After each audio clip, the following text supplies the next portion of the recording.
Kisah tenggelamnya harta si Qorun. Kisah ini disebutkan dalam Al-Quran Surat Al-Qasas ayat 76-83. Dalam kisah ini, Allah memberikan pelajaran tentang seseorang yang suka membanggakan diri selama hidup di dunia dan pada akhir hayatnya terkubur bersama harta bendanya. Al-Kisah, di suatu daerah dekat Mesir, hiduplah seorang laki-laki yang sangat miskin bernama Qorun. Diketahui bahwa laki-laki ini adalah sepupu Nabi Musa, anak dari paman Nabi Musa yang bernama Yashar, adik kandung Imran, ayah Musa. Suatu hari, Qorun dikunjungi oleh seseorang. Ternyata yang datang adalah Nabi Musa. Beliau datang berkunjung untuk menanyakan kabar saudaranya itu. Assalamualaikum warahmatullahi wabarakatuh. Waalaikumsalam warahmatullahi wabarakatuh. Wahai saudaraku, bagaimana kabarmu? Seperti inilah keadaanku, wahai Musa. Aku sangat miskin, sampai-sampai tidak memiliki apapun untuk dimakan. Maukah kau berdoa kepada Allah Subhanahu wa Ta'ala agar memberikanku sedikit harta, supaya aku bisa bertahan hidup? Mendengar hal tersebut, Nabi Musa sangat iba dan berdoa kepada Allah agar saudaranya Qorun diberi kecukupan harta. Hari demi hari, kekayaan Qorun semakin berlimpah karena ia menguasai ilmu jual beli perhiasan.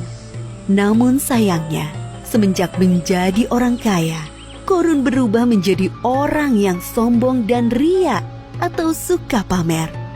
Wahai Qorun, aku diperintahkan oleh Musa agar kau menyedekahkan sedikit dari hartamu untuk kepentingan amal. Enak saja, semua harta ini aku kumpulkan dengan susah payah, dan kalian datang untuk memintanya dengan mudah. Kau sangat sombong, wahai Qorun. Kami hanya meminta sedikit untuk diberikan kepada orang yang membutuhkan. Lagi pula, kekayaanmu tidak akan bertambah tanpa seizin Allah. Berani sekali kau berkata seperti itu. Pergilah, jangan datang lagi kemari.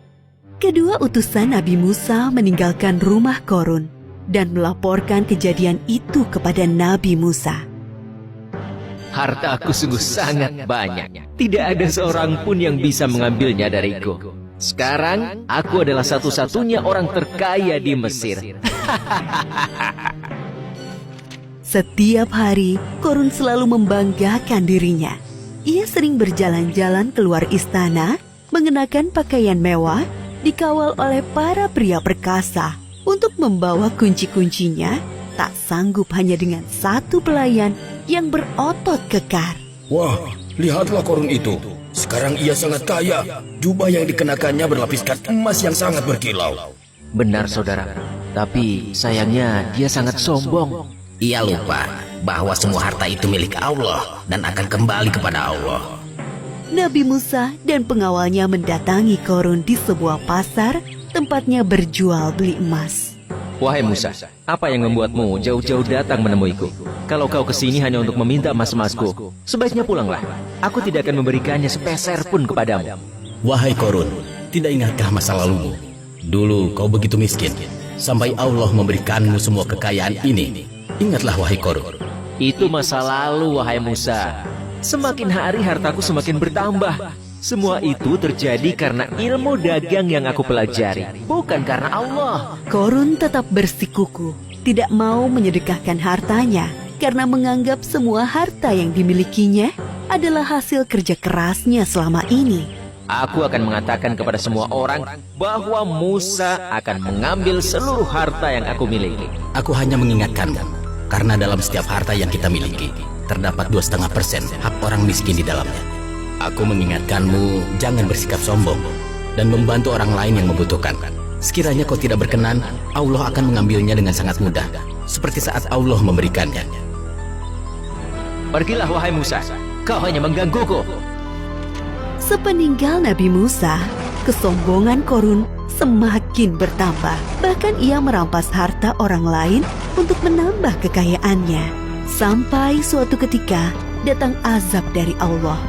Tiba-tiba langit menjadi gelap, bumi bergemuruh, dan barang-barang di rumah Korun bergetar. Apa yang terjadi, wahai pelayan? Terjadi gempa bumi, tuanku. Apa? Bagaimana ini bisa terjadi? Bagaimana dengan hartaku? Pelayan, selamatkan hartaku.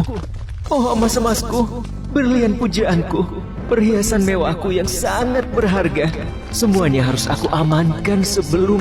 Sebelum sempat menyelesaikan ucapannya, lantai rumah Korun terbelah menjadi 2 bagian. Begitulah akhir kisah Korun yang sombong. Gempa bumi melenyapkannya ke dalam tanah bersama harta bendanya, seperti yang disebutkan dalam surat Al-Qasas ayat 81. Maka kami benamkan dia, Korun, bersama rumahnya ke dalam bumi. Maka tidak ada baginya satu golongan pun yang akan menolongnya selain Allah. Dan dia tidak termasuk orang-orang yang dapat membela diri.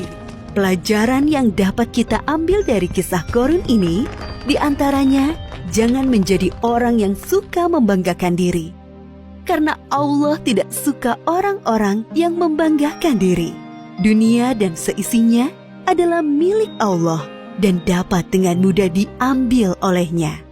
Berbuat baik kepada orang lain selama di dunia, seperti bersedekah, karena amalan baik kita di dunia bisa menjadi penolong kelak di akhirat. Wallahu a'lam bishawab.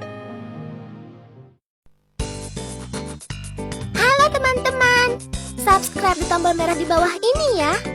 Like dan share juga di media sosial teman-teman. Dan satu lagi, isi komentar, usulan, atau saran juga ya. Terima kasih.